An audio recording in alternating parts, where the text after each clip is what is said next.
Hello friends, my name is Koolio. Welcome back to the channel. Welcome back to another Pokemon Masters video.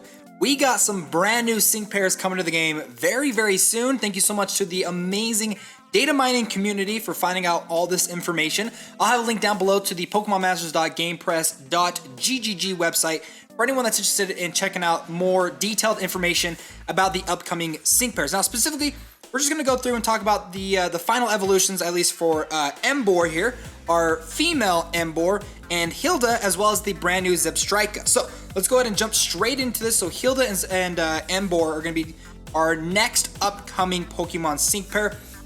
It is a fire type that's weak to water. It's going to be a brand new physical striker at a 5-star and is a female. Now, I kind of want to point this out for just a second, okay? This Emboar is going to be pretty beefy, as well as the fact that he kind of like supports himself on the side. It gets kind of crazy. So first of all, he's going to be the highest ranked HP Pokemon of the game at 758 HP, as well as rank number 6 on the attack meter with 317 attack. So he's going to be a pretty strong physical striker in the game, but I think he's really going to come in handy for certain situations. Probably not all of them, but for very certain situations that may arise down the line. So let's go ahead and just jump straight into this and talk about some of his moves. Now, his Flame Charge ability actually works in tandem with his Try and Stop Us Hilda trainer skill. So the Flame Charge ability is a basic physical attack that raises the user speed. It doesn't do a whole lot of damage, but that raising the user speed really does come in handy with the Try and Stop Us trainer skill. Now, if the user speed has been raised, it raises the user's attack by double the amount its speed has been raised. So if you can throw off a couple of flame charges as well as any other sync pairs that you have that can increase speed on top of that, throw down one Try and Stop Us rather than having to waste a lot of them can come in handy for the co-op play, especially with enemy sync pairs that are going to be activating their sync moves that get rid of your buffs, because you'll be able to rebuff them up, get his attack way up there again without having to waste a whole bunch of turns. Now, he's got the basic potion ability, restores a bit of an ally's HP.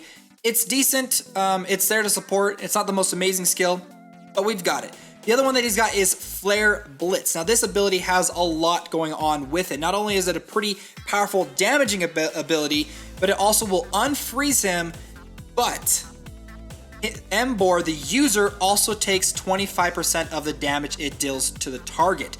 So even though it's doing quite a lot of damage, he's going to be taking some damage back. However, Emboar does have a special passive ability to kind of counteract that negative ability on top of that. So as well as the Flare Blitz has a very small chance of leaving the target burned. So a lot of stuff going on with the Flare Blitz ability. Should be pretty decent, a pretty strong attack for us to be able to use down the line, specifically for a fire-type Pokemon.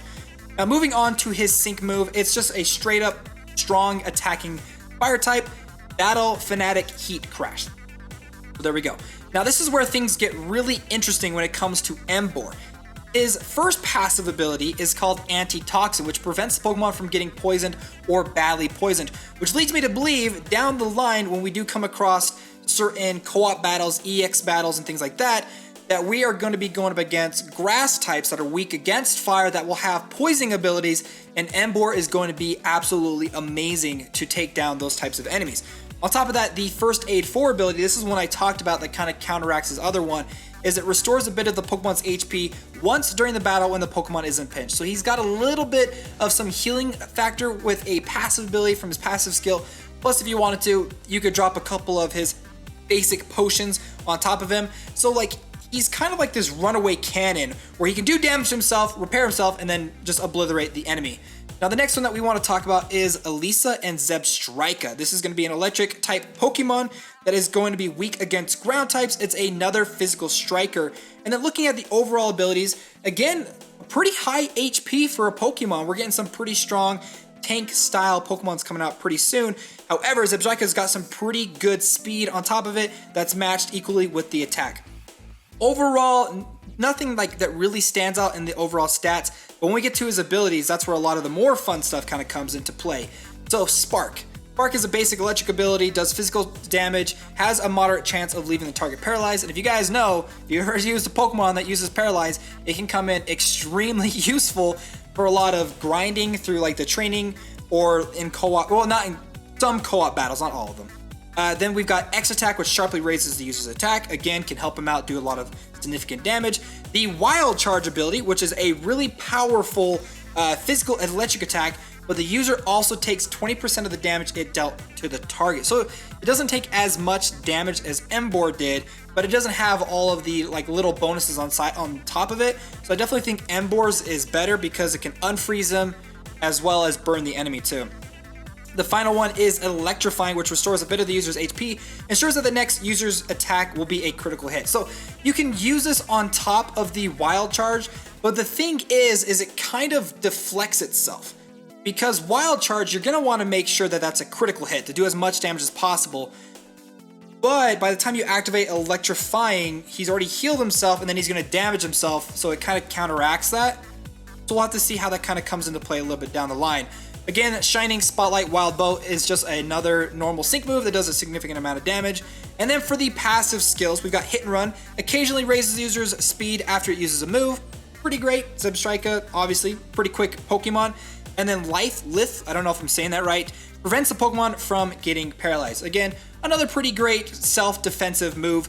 Overall, Zebstrika is decent. He does have some negatives behind him that don't really counteract very well as Emboar does. So I'm excited for both of these Pokemon to come into the game fairly soon. There is, when you go check out the link, you can see some of the dates that are data mined for when these Pokemon are going to come out. Well, guys, hope you enjoyed this video. If you did, keep an eye on the channel for more Pokemon Masters videos coming in the future. Yes, I'm still playing this game because I still like it. Hey guys, my name's Koolio, and I'll see you next time.